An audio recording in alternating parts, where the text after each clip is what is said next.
سلام، من سیما رستمی هستم، دانشجوی مقطع کارشناسی ارشد در رشته کارآفرینی کسب و کارهای دیجیتال در دانشگاه تهران و میخوام یک کمی راجع به هوش مصنوعی و کاربردهاش توی کسب و کار و توی بیزینس مدل های مختلفش با هم دیگه صحبت بکنیم.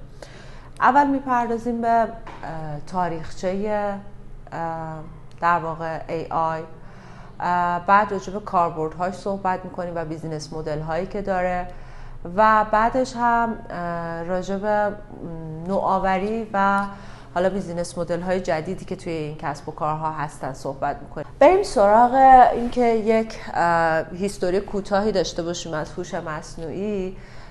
کلا سوالی که توی هوش مصنوعی برای اولین بار مطرح شد، حتی قبل از اینکه کلیدواژه هوش مصنوعی مطرح بشه، این بود که آیا ما میتونیم کاری بکنیم که ماشین مشابه انسان فکر بکنه، مشابه یک موجود هوشمند. حالا تو بعضی از منابع منظور از موجود هوشمند رو حتی حیوان و جانورها هم اشاره کردن. همونطور که میبینید توی این دسته‌بندی که من براتون آوردم، فاز اول از سال 1950 میلادی شروع میشه، فاز دوم از اواسط 1960 تا 1970 و فاز سوم از 1970-80 و فاز آخرش که از دهه 90 میلادی تا الان. عرض کنم خدمتتون که فاز اول قبل از اینکه اصلا این مباحث به صورت تجربی یا به صورت آکادمیک بررسی بشن، اگر اهل سینما باشید احتمالاً این فیلم رو دیدید، فیلم متروپولیس که سال 1927 ساخته شده و هم از لحاظ اینکه خب اون موقع افکتای سینمایی نمیتونسته کاربرد داشته باشه، هم از لحاظ خود موضوع فیلم یه فیلم واقعا فیوچریستیک و آینده نگره. این فیلم آلمانیه، ساینس فیکشنه، همونطور که توضیح داده کارگردانش رو براتون آوردم، هنوز هم میتونید ببینید، صامت فیلم ولی وسطش توضیحاتی میاد به سبک حالا فیلمای اون دوره که من توضیحی برگردم راجع به این فیلم بدم. این دانشمندی که میبینید از روی این خانم که معشوقه‌شون بودن یک ربات میسازن. موضوع فیلم اینه، ولی دقت کنید که نکته اینه که مربوط به سال 1927، پس موضوع هوش مصنوعی حتی قبل از اینکه کلمه‌ای براش اختراع بشه از اون سالها مطرح بوده، یعنی چیز خیلی جدیدی نیست. در واقع کاربردهایی که ما داریم از هوش مصنوعی میبینیم مثل چت بات ها، چت جی پی تی یا اینجور چیزهایی هستند که جدیدن. خب هوش مصنوعی به صورت حالا تجربی اگر بخوایم بگیم، اولین بار توسط این آقا که سرگذشت غم انگیزی هم داشته مطرح میشه. ایشون یه تستی رو دیولپ میکنه به اسم تست تورینگ، اسمشون هم هست به اسم خودشونه، آلن تورینگ، در سال 1950 که شروع در واقع پایه‌گذاری این موضوع AI رو میکنه. حتی اون موقع البته AI مطرح نبوده اصلا، بعدن این آقا رو به عنوان پدر هوش مصنوعی میشناسن، آقای مکارتی. برمیگردیم به آقای تورینگ که میگم سرگذشت خیلی بدی هم داشتن. ایشون هموسکسوال بودن و انگلیسی بودن و توی اون دوران هموسکسوال بودن توی انگلیس جرم بوده و این بنده خدا رو با اختگی شیمیایی زجرکش میکنن و آخرم خودش خودکشی میکنه و فوت میشه. یه فیلمی هم ایشون بر اساس سرگذشتشون ساخته شده به اسم انیگما یا معما، چون ایشون یک ماشین برای انکد کردن پیام نازی‌ها رو دیولپ میکنه که توی جنگ میتونسته پیام‌های نازی‌ها رو رمزگشایی بکنه و البته ایشون این دستگاه رو اختراع نمیکنه، ایشون این دستگاه رو توسعه میده. فیلم گفتم اسمش هست انیگما یا معما، میتونید فیلم رو هم تماشا بکنید، فیلم قشنگیه. بگذاریم. این آقا یه تستی رو طراحی میکنه به اسم تست تورینگ، همونطور که بهتون گفتم تست این شکلیه که ما برای اینکه بفهمیم یک ماشین درست کار میکنه یا نه چیکار میکنیم؟ یک آدم ابزروری رو میذاریم اینجا، یک مشاهده‌گر رو میذاریم اینجا، یه آدم دیگه ای رو میذاریم توی یه اتاقک دیگه و یک ماشین یا یک کامپیوتر هم میذاریم توی اتاقک دیگه. این آدمک شماره حالا به اسم C هستش شروع میکنه ارتباط گرفتن با این دوتا، چت کردن با این دوتا. اگر این آدم تشخیص نداد که این چتی که داره میکنه اون سمت آدم نشسته یا ماشین، اون برنامه‌ای که ما دیولپ کردیم از این تست سربلند میاد بیرون. پس این آدم نباید متوجه بشه که داره با ماشین صحبت میکنه یا داره با انسان صحبت میکنه. برمیگردیم به این قضیه آقای مکارتی. همونطور که گفتم این آقای مکارتی به اسم پدر علم هوش مصنوعی میشناسنش. در سال 1956 ایشون توی یه گرد همایی 6 هفته یه سامر کمپی بوده، میاد روی این قضیه هوش مصنوعی کار کردن و اولین بار واژه هوش مصنوعی مطرح میشه و سوالی که توی اون کنفرانس بوده، یا در واقع بهتر بگم توافقی که توی اون کنفرانس بوده، اینه که هر کس تو اون کنفرانس شرکت کرده بوده موافق این قضیه بوده که ما میتونیم هوش رو در یک جای خارج از بدن انسان ایجاد بکنیم. بعد از این سامر کمپی که بهتون گفتم، خب کامپیوترها ارزونتر میشن، سریعتر میشن، بیشتر در دسترس مردم قرار میگیرن و این آقای جوزف ویزنبام میاد یه برنامه‌ای رو دیولپ میکنه، یک برنامه‌ای رو مینویسه به اسم الیزا، که توی این الیزا شما میتونید چت بکنید. میبینید که یه کسی اومده، الیزا اومده پرسیده که مشکلی داری؟ اون آدم نوشته که مردا همشون شبیه همن. بعد شروع کردن با هم دیگه چت کردن، درد دل کردن، همینطور که میبینید. این چت بات الیزا در واقع میشه بگیم مادر یا حالا پدر چت بات های امروزیه. میریم سراغ فاز دوم AI که از اواسط 1960 تا اواسط 1970. اوایل این دوره‌ای که میخوام براتون صحبت بکنم و بهش میگن AI وینتر. اتفاق خاصی تو AI نیفتاد توی این دوره، زمستان اولیه AI. بعد از این قضیه دو تا موضوع روش کار شد. یکی تمرکز رفت روی برنامه نویسی AI و یکی هم تمرکز رفت روی سیستم های اکسپرت که من جلوتر توضیح میدم اینا چه سیستم هایی هم.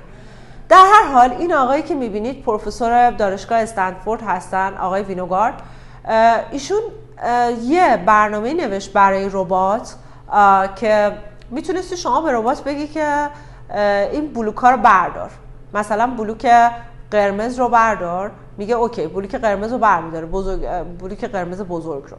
بعد مثلا بهش میگه پیرامید رو بردار، هرم رو بردار، ازشون میپرسه کدوم پیرامید. در هر حال این برنامه حالا جزو اولین برنامه‌های رباتیکی بود که نوشته شد. ولی یه نکته خاصی راجع به این آقا وجود داره، اینکه آقای لری پیج توی دوره دکترا، لری پیج مؤسس گوگل هستش، یک از کوفاندرهای گوگله، شاگرد این آقای وینگارد بوده. نکته دوم این که این آقای مایکل کرگر که کوفاندر بودن با سیستروم که اینستاگرام درست کردن، این آقایی که میبینید از این آقای وینوگارد مشاوره میگرفته. به نظر من جالب بود دونستنش. فاز سوم که از اواسط 1970 تا اواسط 1980 سیستم های نالج بیس اکسپرت شروع کردن به دیولپ شدن. این سیستم ها چی بودن؟ شما دانشی که یک دکتر یا یک مهندس داره رو میای میدی به ماشین و اون ماشین شروع میکنه دیاگنوز کردن، تجویز کردن، تشخیص دادن مشکلتون. این سیستم ها اینجا دیگه شروع کردن به توسعه پیدا کردن و خب دوباره یک امیدی به قضیه هوش مصنوعی ایجاد شد توی اون دوران و بعد سراغ فاز چهارم میریم، دهه 1990 تا خود الان. تو 1990 شاید تاثیرگذارترین قانونی که توی این دوره توسط آقای مور ابداع شد قانون مور بود. گفت به نظر من چون که یه قانون به عنوان یه قانون بیاید رو بپذیریم، چون ترانزیستورها، پردازشگرهایی که روی یک میکروچیپ جا میشن هر 2 سال یه بار تعدادشون بیشتر میشه، دابل میشن، 2 برابر میشن پردازشگرها و قیمت حالا این چیپ برده میاد پایین. ما توی ذخیره سازی دیتا هر 2 سال یه بار یه جهشی داریم. همونطور که میبینید توی این دوران AI دیگه دیتا دریون شد، داده محور شد.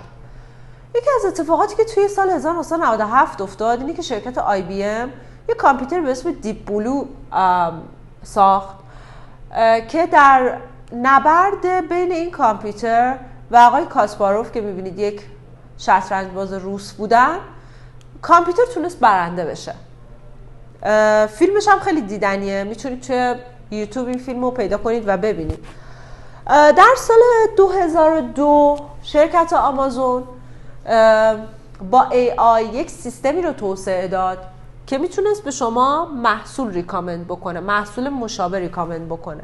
همون سال ما وکیوم کلینرهای روباتیک رو داشتیم که به بازار عرضه شدن. این جاروبرقی هایی که خودشون اتوماتیک کف زمین رو تمیز میکنن. در سال 2011 یک برنامه تلویزیونی پرسش و پاسخی برگزار میشد که دوباره IBM یه کامپیوتر ساخت که تونست توی اون برنامه کامپیوتر اون 2 تا رقیب منتخب رو ببره و $1,000,000 برنده بشه. حالا اون $1,000,000 زیاد موضوع نیستش، موضوع اینه که کامپیوتر واتسون تونست توی اون نبرد برنده بشه. این هم دوباره ویدیوش توی یوتیوب هست اگر خواستیم ببینید. در سال 2011 ماشین لرنینگ خیلی مطرح شد. توانایی ماشین برای اینکه ماشین میتونه در واقع سیستم عصبی مصنوعی توش ما داشته باشیم و دیپ لرنینگ میتونه داشته باشه که اینم جلوتر دوباره من توضیح میدم. و در سال 2012 گوگل اومد ماشین درایولسش رو بدون خودرانش رو در واقع بدون رانندش رو ارائه کرد.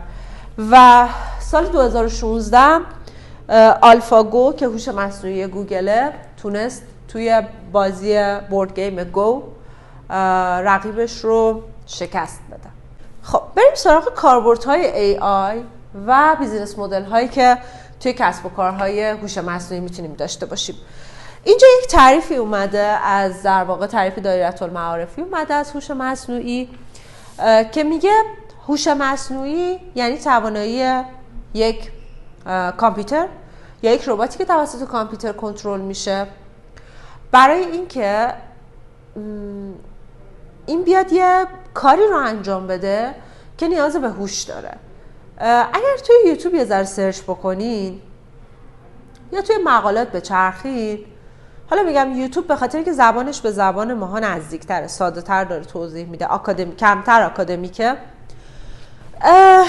میگه که AI در واقع این شکلیه که یه ماشین سلف کانشس داشته باشه، خودآگاهی داشته باشه، بتونه حتی برنامه خودش رو نگاه بکنه، چک بکنه و اون تیکه از برنامه که ایراد داره رو خودش اصلاح بکنه. که ما اینو تو انسان داریم دیگه، مثلا ما خودآگاهی داریم دیگه، به مثلا خودمون نگاه میکنیم ببینیم که ایرادمون چیه و سعی میکنیم خودمون رو بهتر بکنیم. حالا تعریف مختلفی از AI اومده. بگذریم از این قضیه. میگه ما 2 تا طبقه بندی اصلی از AI داریم. AI که ضعیفه و AI که قویه. AI که ضعیفه میشه مثل دستیار صوتی مثلا اپل سیری که شاید به نظر خیلی باهوش بیاد، میتونید باهاش صحبت بکنید، حتی یه جاهای فانه، اما توی اون محدوده‌ای که براش برنامه‌ریزی شده به شما جواب میده. و یه هوش مصنوعی قوی داریم که دقیقاً مثل انسان میمونه هوشش و حالا نمونه فعلا براش نداریم، حتی جی پی تی نمیتونه نمونه خوبی براش باشه به خاطر اینکه این دقیقاً داره مثل انسان کار میکنه. و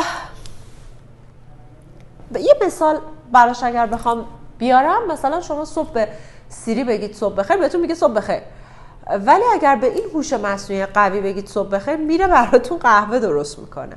این تفاوت بین این دوتاست بریم سراغ تکنیک هایی که توی هوش مصنوعی هستش. 5 تا تکنیک اصلی ما توی هوش مصنوعی داریم. یکیش ماشین لرنینگه، یکیش استدلال احتمالات. ماشین لرنینگ که خب مشخصه، استدلال احتمالات هم که این شکلیه که ماشین یه سری احتمال رو بررسی میکنه و یک جوابی تو شرایطی که نامطمئنه یک جواب احتمالی بهتون میده.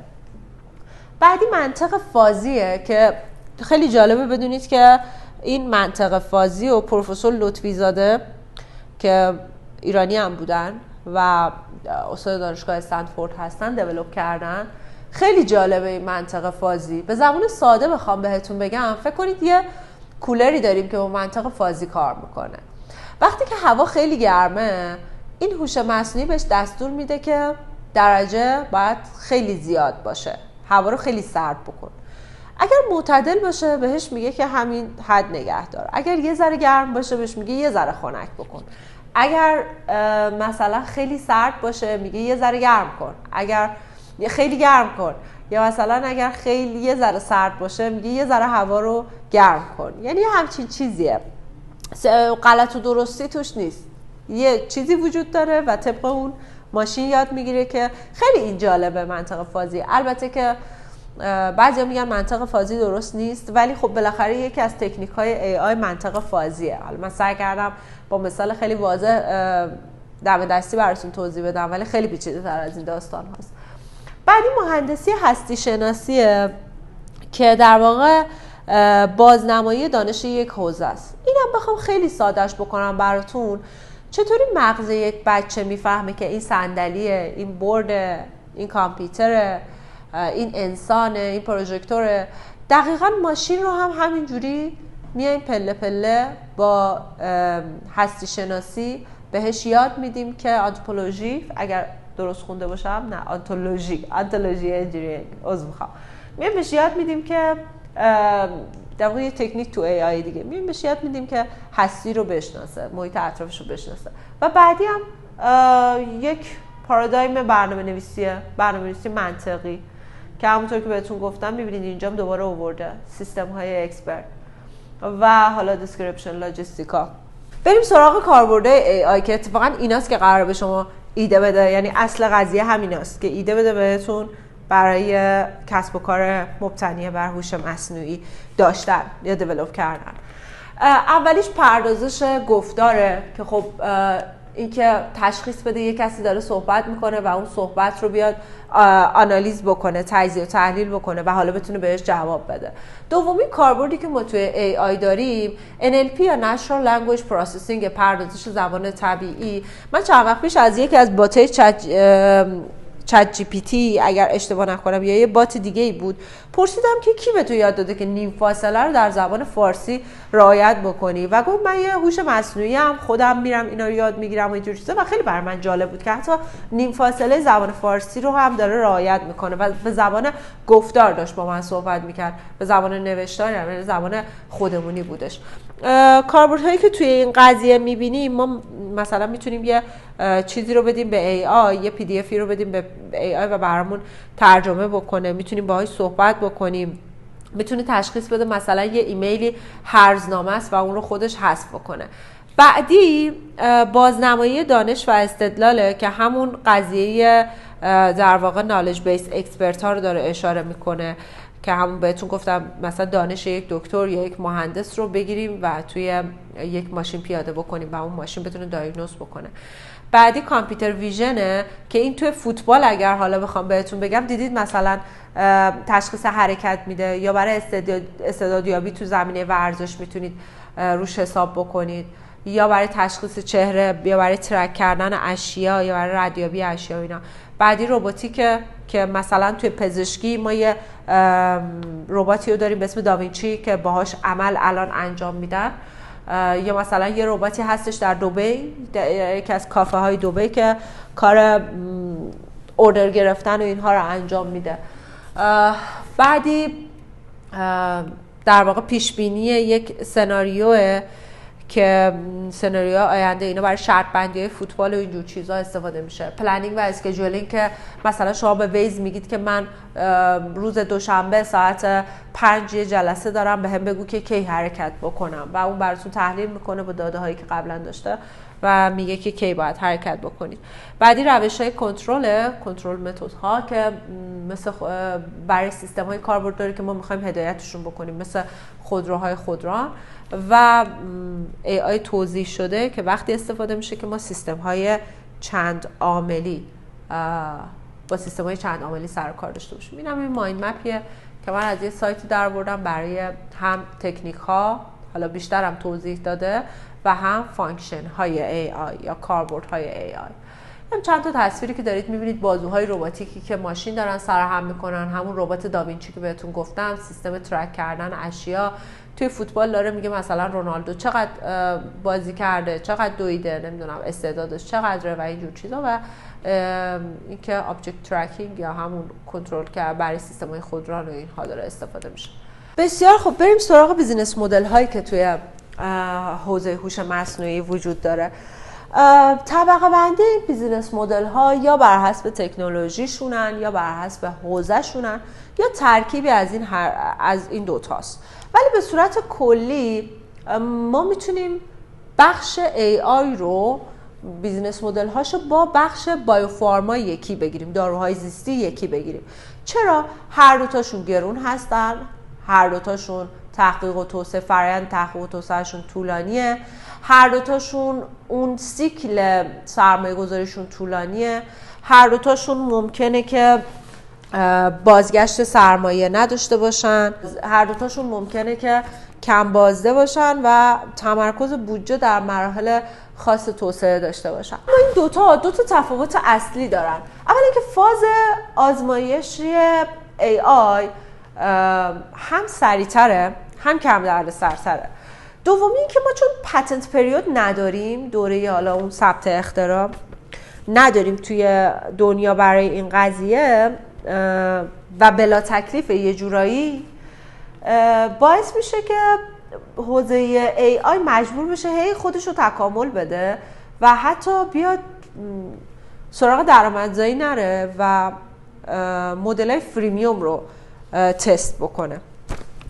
به صورت کلی ما دو تا میتونیم طبقه بندی داشته باشیم برای بیزینس مدل هایی که توی حوزه AI هستن که یکیش توسط کورا ارائه شده که بیشتر روی توانایی درآمدزایی و قابل دفاع بودن داره صحبت میکنه و بعدیش توسط هو که بیشتر تکنیکاله. خب درآمدزایی و اون قضیه دفنسیبیلیتی رو من اول ماتریکسش رو براتون بررسی بکنم. میگه ما یا جریان این STM مخفف شورت ترم مانیتیزیشن، من این وایسم که تخته رو ببینید، شورت ترم مانیتیزیشنه. میگه اگر که توانایی یک بیزینسی برای تولید درآمد در کوتاه مدت کم باشه ولی اون بیزینس قابل دفاع باشه وجودش، این میره تو دسته تحقیقات علمی. تحقیقاتی هستن که لانگ ترم هستن، کمپانیایی که میان این تحقیقات رو انجام میدن و نوآورای اصلی تو این حوزه همین کمپانی‌ها هستن. دسته بعدی دسته‌ایه که دیتا رو به عنوان سرویس میفروشن.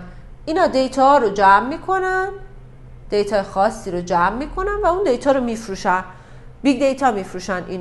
اینا چی هستن؟ اینا قابل دفاعن و اتفاقا اون درآمدزایی رو هم دارن. دسته سوم مدلی هستن که سرویسی که ارائه میدن فروش یک مدله. مثلا چه مدلی؟ عمده بیزینس های AI توی این دسته قرار میگیرن. دسته‌ای که زیاد قابل دفاع نیستن اما درآمدزاین. اینا یه مشکل خاصی رو حل میکنن، مثل سری اینترفیس های خوبی دارن، الگوریتم های خوبی هم دارن، ولی توی حوزه دیگه AI ضعیفن یا دارن یه ارزشی رو تولید میکنن، از اون دیتا یک بینش و یک ارزشی استخراج میکنه AI. یا دسته سوم دسته‌ای هستن که توانمندتون میکنن، مثلا یه تحلیلی به شما میدن که شما اون تحلیل میتونی استفاده بکنی. دسته آخر هم توی این ماتریس که داره میگه که زیاد درآمدزاییش حالا نمیشه روش فعلا حساب کرد و زیادم قابل دفاع نیست. ربات دارن به شما میفروشن، حالا یا ویرچوال یا فیزیکال، ایجنت ویرچوال یا فیزیکال، یعنی حالا یا فیزیکی یا در واقع مجازی به شما داره میفروشه. مثلا ماشین‌های خودران، مثل سنسورها. یه دسته‌بندی دیگه هم توی بیزینس مدل ها داریم که گفتیم بیشتر تکنیکاله. میگه AI میتونه بالای بیزینس شما بشینه، همه سیستم های بیزینس شما رو بیاد تحت تاثیر قرار بده. مثلا سیستم CRM داری شما توی شرکتت، قبلا داشتی از سلز فورس استفاده میکردی، اگر اسم اینو درست بخونم کورس، الان میای از کورس استفاده میکنی. این کورسه هوش مصنوعیه، خودش همه کارا رو براتون انجام میده. البته سلز فورس تو ایران ما نداریم چون تحریمیم. یه سولوشن داره میده برای یک سیستمی که توی بیزینس شما هست، مثلا سیستم CRM تون، Customer Relationship Managementتون. یا میتونه بیاد در واقع چیکار بکنه؟ کسب و کارتون رو تقویت بکنه، همه جریان کاریتون رو تغییر نمیده، اما میاد اثر بخشی بعضی از جاها رو درست میکنه. مثلا این کامپیوتر واتسون که من اوایل ارائه‌ام بهش اشاره کردم، الان میتونه تو تهیه اظهارنامه مالیاتی به کسب و کار شما کمک بکنه. یا اینکه AI خودش به عنوان یک بیزینس مدل تنها میاد ارائه میشه. یک شرکتی هست، حالا اینجا الان اسمش زیاد مشخص است، به اسم کسپرای یا کسپری، که این شرکت، اگر من اسمش رو درست بخونم چون خیلی هم کوچیک و ریزه، یه شرکت بیمه است. این به جایی که ناظر بفرسته، این درونه رو میفرسته بالای اونجایی که خسارت دیده و این درون داره میزان خسارت رو مشخص میکنه. در هر حال ما دو تا مشکل اصلی توی بیزینس های مبتنی بر هوش مصنوعی داریم. یکیش موضوع اینه که الگوریتم و دیتا صاحب نداره و امنیت نداره، و بعدیش اینتלקچوال پراپرتی ها یا مالکیت معنویه که حالا مالکیت معنویش مشخص نیست، برند، ترید مارک ها، اینویشن ها، کپی رایت هایی که هستش، لایسنس هایی که هستش و رازهای اون بیزینس، قوانینش و اینجور چیزا. مشخص نیست که چه بلایی قرار سرشون بیاد.